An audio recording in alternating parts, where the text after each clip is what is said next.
सतपाल ब्रह्मचारी जी, पूर्व मंत्री गीता भूकर जी, सुभाष गांगुली जी, परमिंदर ढोल जी और सभी किसान नेता हमारे जो मंच पर बैठे हैं और क्रांतिकारी हमारे सामने बैठे किसान साथी और महिला शक्ति। सबसे पहले तो किसानों के बारे में सुझाव की बात हो रही है, तो मैं कांग्रेस पार्टी के नेताओं को अपने इन क्रांतिकारी जो किसान नेता बैठे, इन्होंने आपके लिए राजनीतिक जमीन तैयार करने का काम इस चुनाव में किया था। ये वो नेता आपके स्टेज पर बैठे हैं, इनका मान सम्मान देने का काम करें।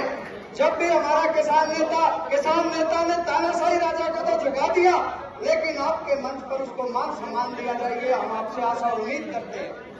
और यमुना के साथ लगती हुई जमीन का मैडम हम बताना चाहते हैं कि वहां से सरकार रेवेन्यू वसूल करती है, वहां बिजली के बिल वसूल करती है, लेकिन हजारों एकड़ हर साल वहां की जमीन फसलों समेत बारिश के पानी में कटाव में चली जाती है, लेकिन उनको एक पैसा न फसल का दिया जाता है और न उनकी जमीन का मुआवजा दिया जाता है। तो इस तरह का भी कोई प्रावधान कांग्रेस पार्टी लेकर के आए। दूसरा, जो पंचायत सेंटर है, हमने सोनीपत के अंदर पिछले साल भी और अब की बार भी पंचायत सेंटर को यह सरकार खत्म कर रही है, जो चौधरी छोटूराम जी किसानों के लिए मंडियां लेकर के आई थी। अब की बार भी सोनीपत में भैंसवाड़ा, खरमाना और अन्य मंडियों को तोड़ने का काम कर रही थी। हमने लगातार 3-3, 4-4 दिन धरना देकर उनको पंचायत सेंटर को बचाने का काम किया। तो हम चाहते हैं कि कांग्रेस पार्टी गारंटी लेकर के आए कि न केवल मंडियों को टूटने से बचाया जाएगा, बल्कि बेहतर किया जाएगा। और दूसरा, जो मंडी के अंदर गेट पास का एक सिस्टम बनाया जा रहा है, किसान के घर में साधन नहीं होता है, भाड़े का ट्रैक्टर लेता है, खेत से अपनी फसल काट करके मंडी में कोई ले जाने वाला नहीं, घर पे रखने का उसके पास सुविधाएं नहीं होती है। तो ऐसे में किसान अपनी फसल को लेकर के कहाँ जा रही है, बहुत बड़ी विषम परिस्थिति हमारे किसान भाइयों के सामने खड़ी है। हम आपसे अनुरोध करेंगे कि किसान के खेत की अगर फसल कट जाए तो कांग्रेस पार्टी ने जैसे पहला था वैसे ही तुरंत खेत में मंडी में उसकी खरीदने की व्यवस्था होनी चाहिए, ये हमारी मांग है। और पिछली 10 मई को एक तेज आंधी हमारे क्षेत्र में आई थी। मैं भारतीय किसान मजदूर यूनियन का प्रदेश महासचिव हूँ।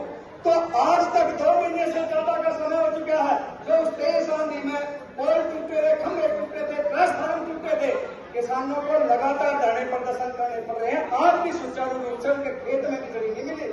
और पिछले 4 दिन पहले जब बिजली मंत्री सोनीपत के अंदर कष्ट निवारण समिति के में बढ़ के गए थे, तो हमने उनकी सभा में भी यह मुद्दा उठाया था कि आप ऊर्जा मंत्री हो, लेकिन किसान यहाँ पर बिजली के खंभों के लिए 2 महीने बीत जाने के बाद भी आप व्यवस्था नहीं दे पाए हो।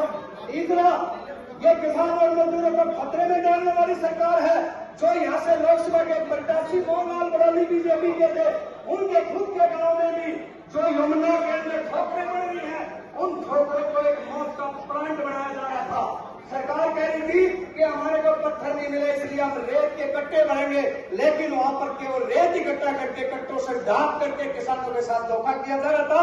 हमने जाकर के काम रुकवाया, मीडिया में चला, सब जगह चला।